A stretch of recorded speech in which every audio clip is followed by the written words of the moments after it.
हो गया है। आज हम सब क्लास 10 के चैप्टर पढ़े जी, दूसरा चैप्टर जो भौतिक विज्ञान से भौतिकी है ना। भौतिकी क्लास 10 से हमें पढ़ना है प्रकाश के अपवर्तन। बुक का नाम का चीज था भारती भवन। बुक का नाम का चीज है भारती भवन।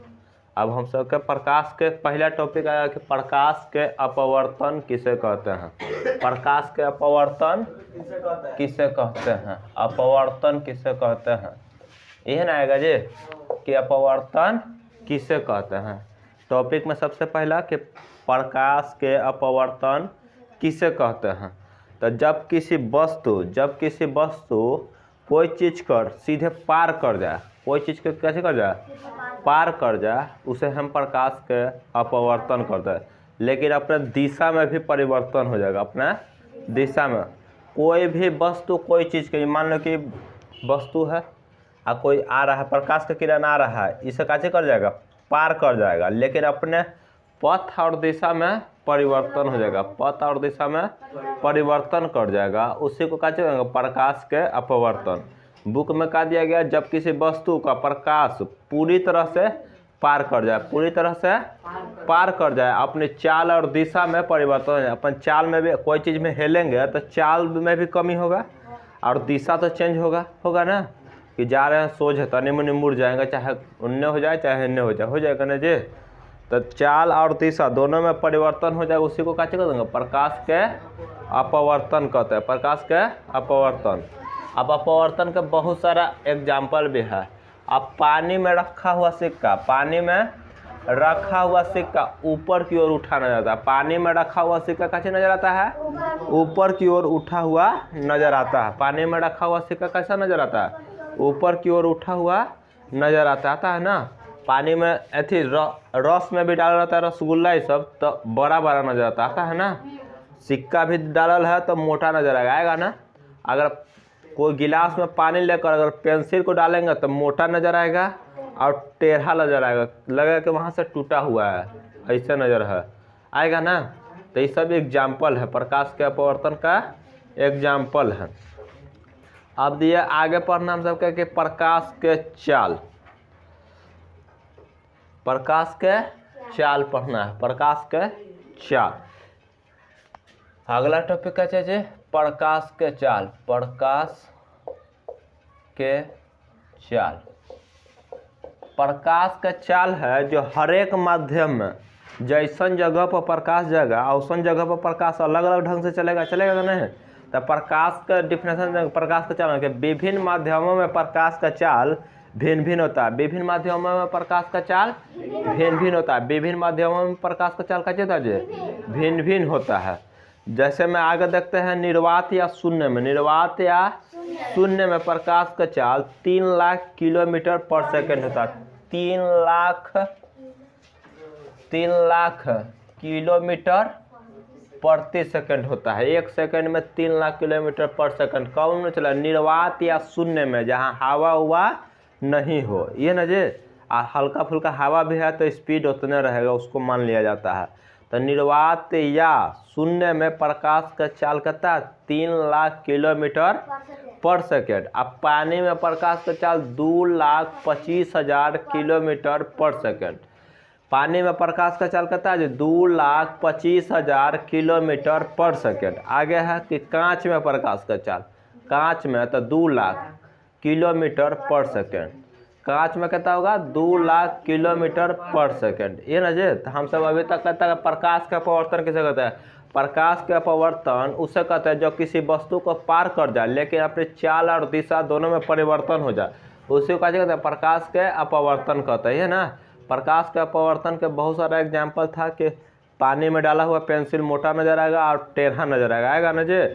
पानी में रखा हुआ सिक्का ऊपर से उठा नजर आएगा, मोटा नजर आएगा ना, अपने अलग नजर आएगा, जहाँ रहेगा वह वास्तविक से अपना अलग नजर आएगा ना।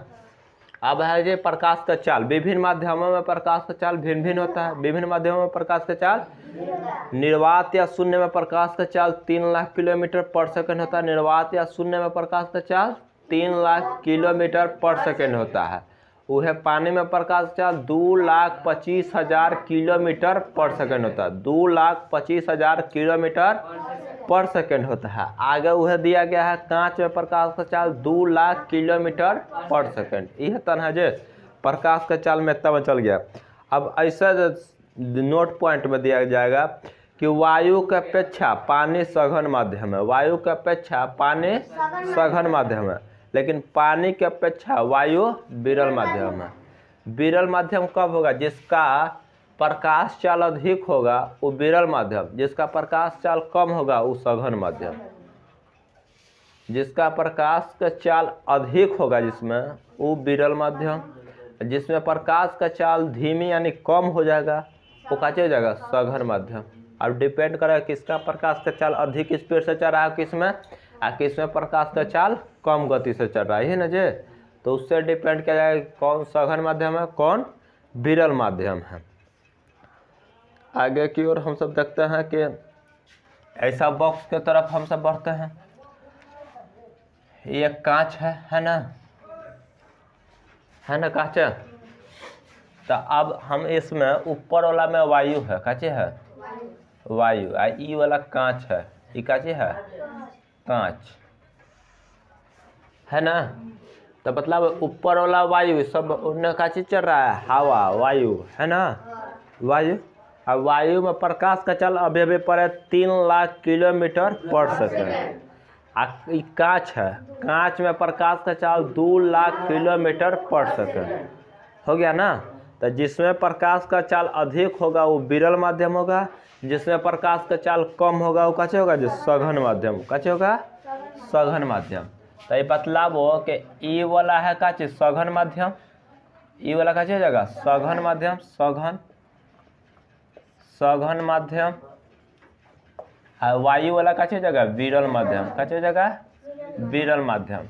यहाँ से मान लो कि प्रकाश आया, यहाँ टकराएगा ना, तो इस पर बीचे अभिलंब डाल देते हैं। कैसे डालते हैं?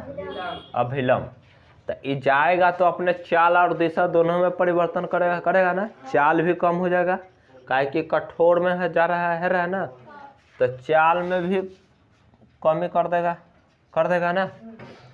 कहाँ वो निर्वात में था तो स्पीड में चल रहा था, जहाँ कुछ हवा हुआ कोई अगर रुकावट नहीं दे रहा था। लेकिन ये कांच है यानी काला चीज़ है, उसमें जाएगा तो धीरे चाल होगा कि नहीं होगा?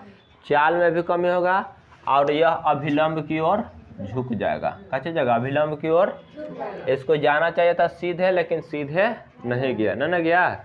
तो ये आ रहा है ना, तो आने वाला को आपतित किरण कहते हैं ना। और फिर आपतित किरण ये सब हो जाएगा ना। ये आपतित किरण, ये बीचे वाला अभिलंब हो गया, बीचे वाला अभिलंब, अपवर्तित किरण ये ना जाएगा जे अपवर्तित किरण। इसको आपतित किरण, ये अंदर गया अपवर्तित किरण। इसको क्या बोलेंगे जी? आपतित किरण। कैसे बोलेंगे? आपतित किरण। इसको बोलेंगे अपवर्तित हो गया, अपवर्तित किरण, अपवर्तित किरण। ये वाला कैसे बोलते हैं जी? अभिलंब। कैसे बोलते हैं? अभिलंब। सबका डिफिनेशन खाली देखना है। आपतित किरण किसे कहते हैं? दो माध्यमों को अलग करने वाले सतह पर आकर पड़ता है जो किरण, उसे आपतित किरण कहते हैं। उसे क्या कहते हैं? आपतित किरण। अपवर्तित किरण किसे कहते हैं? दो माध्यमों को अलग करने वाले सतह को पार कर चल जाता है, उसे क्या कहते हैं? अपवर्तित किरण। उसे क्या कहते हैं? अपवर्तित किरण। ये वाला जो बिंदु बना इसको आपतन बिंदु कहते हैं। इसे क्या कहते हैं? आपतन बिंदु। आपतित किरण जिस बिंदु पर आकर मिलता है उसे क्या कहते हैं? आपतन बिंदु कहते हैं। उसे क्या कहते हैं जी? आपतन बिंदु। अभिलंब किसे कहते हैं? आपतित किरण अपवर्तित किरण पर जिस बिंदु पर पड़ा है उस पर सीधा एगो लंब डलाया गया है, उसे क्या कहते हैं? अभिलंब कहते हैं। उसे क्या कहते हैं? अभिलंब कहते हैं। अब ये आपतित किरण है तो आपतन कोण बनेगा ना, ये अपवर्तन कोण बनेगा। तो आपतन कोण किसे कहते हैं? अपवर्तन कोण किसे कहते हैं? कह देंगे ना जी, इसको आई और इसको आर, ये ना बोलेंगे। तो आपतन कोण किसे कहते हैं? आपतित किरण और अभिलंब के बीच के कोण को आपतन कोण कहते हैं। अपवर्तन कोण, अभिलंब और अपवर्तित किरण के बीच के कोण को अपवर्तन कोण कहते हैं। ये ना जे अब इतना तो हो गया, इतना न दिया गया है जी। जब प्रकाश का किरण विरल माध्यम से सघन माध्यम में प्रवेश करता है तो अभिलंब की ओर झुक जाता है। जब प्रकाश का किरण विरल माध्यम से सघन माध्यम में प्रवेश करेगा तो अभिलंब की ओर झुक जाएगा, और जब सघन माध्यम से विरल माध्यम में जाएगा तो अभिलंब से दूर हटेगा। कैसे होगा? दूर हटेगा। वह अभिलंब से कैसे हो जाएगा? दूर हट जाएगा। इतना तो अब कोई दिक्कत है नहीं ना है। अब आगे की ओर देखते हैं। जब ये मान लो कि कांच है ना, जब प्रकाश का किरण अगर सीधे भेजेंगे तो वह सीधे पार कर जाएगा। कैसे जाएगा? सीधे पार कर जाएगा। कैसे कर जाएगा? किसी वस्तु को वह बिना मुड़े हुए वो कैसे हो जाएगा? सीधे। जब तिरछा प्रकाश का किरण भेजेंगे तब वह अभिलंब की ओर झुकेगा, चाहे अभिलंब से दूर हटेगा, ये ना जी। लेकिन अगर प्रकाश का किरण कोई चीज में अगर सीधे भेजेंगे तो वो कैसे कर जाएगा? एकदम सीधे पार कर जाएगा। वो सीधे कैसे हो जाएगा जी? पार कर जाएगा। आगे है कि पश्चिम विस्थापन किसे कहते हैं? पश्चिम विस्थापन किसे कहते हैं? अब ये जो आया था किरण यहाँ पर देखो, ये अब ये वाला है जो आपतित किरण है ना, तो यहाँ पर भी अभिलंब डलाएगा ना, तो ये बेचारा अभिलंब से दूर हट जाएगा। अभिलंब से दूर हट जाएगा ना, तो अभिलंब से तो दूर हटा है। ई वाला इससे है तो ये निर्गत किरण हो गया ना, निकल रहा है जो निर्गत किरण हुआ ना। ई वाला है जो आपतित किरण, तो निर्गत किरण और आपतित किरण के बीच के दूरी को पश्चिम विस्थापन कहते हैं। ये कैसे दिया गया है? निर्गत किरण हो गया। कैसे हो गया? निर्गत किरण डॉट डॉट से कर रहे हैं, जो आपतित किरण आ रहा था ये आपतित किरण, ये निर्गत किरण था और वो आपतित किरण है ना। ये निर्गत किरण और आपतित किरण के बीच के दूरी को हम कैसे कहते हैं? पश्चिम विस्थापन कहते हैं। पश्चिम विस्थापन। निर्गत किरण और आपतित किरण के बीच के दूरी को पश्चिम विस्थापन कहते हैं। आगे हमसे पढ़ते हैं, क्या दिया गया? अपवर्तनांक किसे कहते हैं? अपवर्तनांक किसे कहते हैं? ये सब दिया गया। किसी माध्यम का अपवर्तनांक शून्य में प्रकाश का चाल और उस माध्यम में प्रकाश के चाल के अनुपात को, शून्य में प्रकाश का चाल और उस माध्यम में प्रकाश के चाल के अनुपात को अपवर्तनांक कहते हैं। जो शून्य में प्रकाश का चाल सी से सूचित करते हैं और जिस माध्यम में बोला जाएगा तो CM से सूचित करते हैं, CM से। अब इस सब का अपवर्तनांक पढ़ना है। जो बुक में दिया गया, भारतीय भवन का बुक में दिया गया कि वायु का अपवर्तनांक कितना है, तो 1.003 है। फिर पानी का अपवर्तनांक कहता है 1.33 है, 1.33। फिर केरोसिन का अपवर्तनांक 1.36 है, 1.36। एल्कोहल का अपवर्तनांक 1.36 है। फिर दिया गया है तारपीन का अपवर्तनांक 1.47 है, तारपीन का अपवर्तनांक 1.47 है। कार्बन डाइऑक्साइड का अपवर्तनांक 1.63 है, 1.63 है।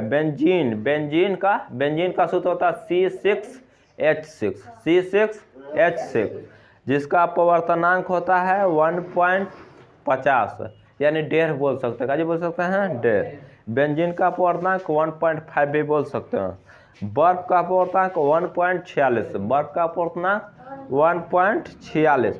पिघला क्वार्टज 1.48 से लेकर 1.61 तक ले होता है, 1.48 से लेकर 1.61 तक ले। क्राउन कांच का होता है 1.53 से लेकर के 1.96 तक ले, 1.53 से लेकर 1.96 तक। फ्लिंट कांच के 1.53, फ्लिंट कांच का होगा 1.53। अब दिया गया माणिक्य का 1.71 और नीलम का 1.77।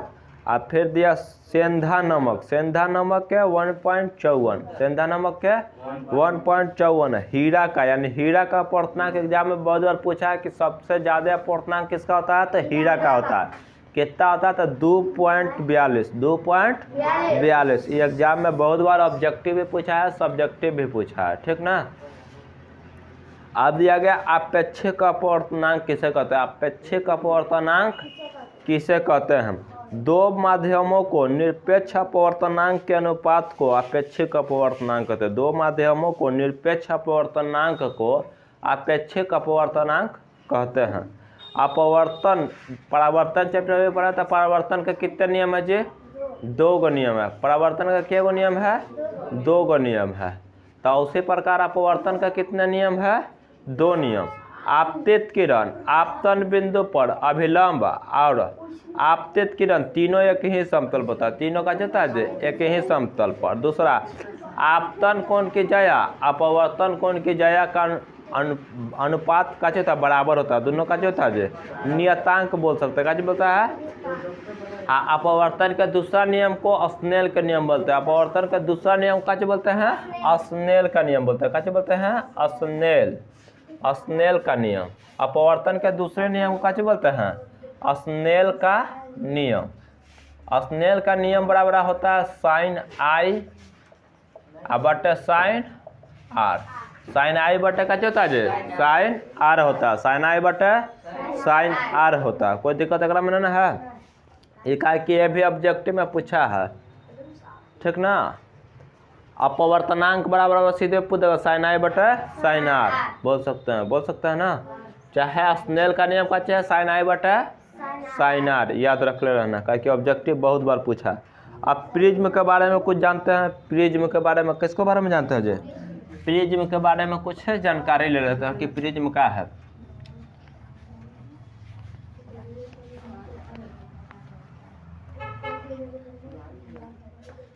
प्रिज्म देखते हैं। प्रिज्म इस ढंग से प्रिज्म रहता है, पढ़े हैं ना प्रिज्म को।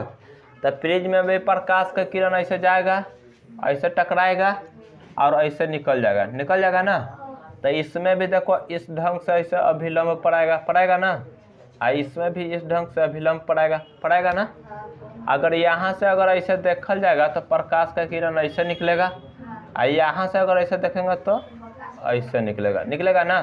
तो एक और बीच में कुछ कोण बनेगा ना। तो अब देखते हैं कि का है प्रिज्म।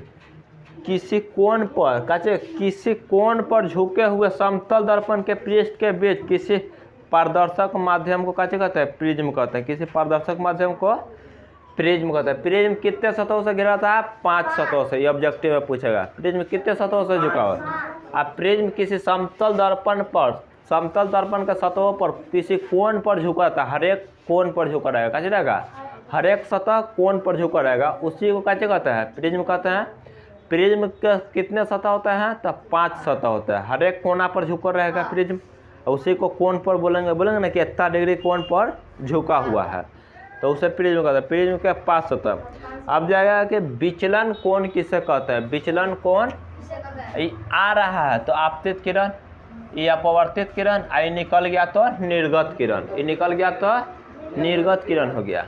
तो ये आ रहा है आपतित किरण, आगे की ओर बढ़ा दिया, ये निर्गत किरण।